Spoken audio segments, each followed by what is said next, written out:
L'Organisation maritime internationale a fixé des objectifs de réduction de l'impact carbone du transport maritime en fixant un premier objectif de réduction de 40% des émissions en 2030 par rapport au bilan qui a été dressé en 2008.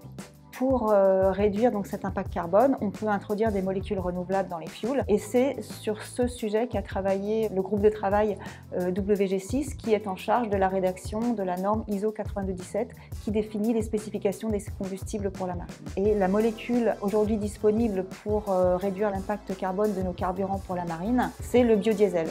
Cette norme volontaire, l'ISO 9217, la 7e édition de cette norme a été publiée en mai 2024. Une véritable révolution cette année, puisque jusqu'à présent, on avait 2 tables dans cette norme, une table pour les distillats pour la marine et une table pour les combustibles résiduels. Et là, on est passé de 2 à 4 tables.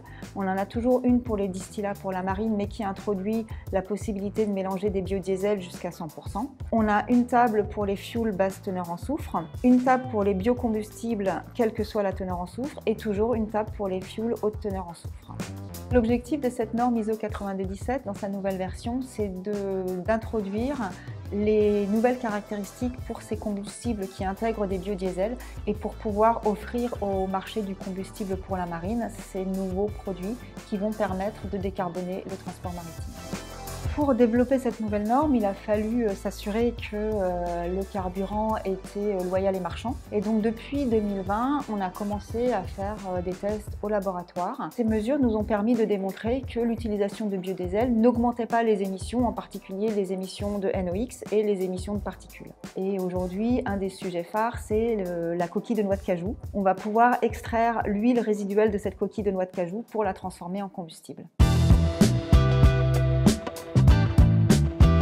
Dans l'élaboration de cette norme, on est accompagné par l'AFNOR. Ça nous permet de bien nous positionner sur la direction à suivre et d'adopter une position consensuelle.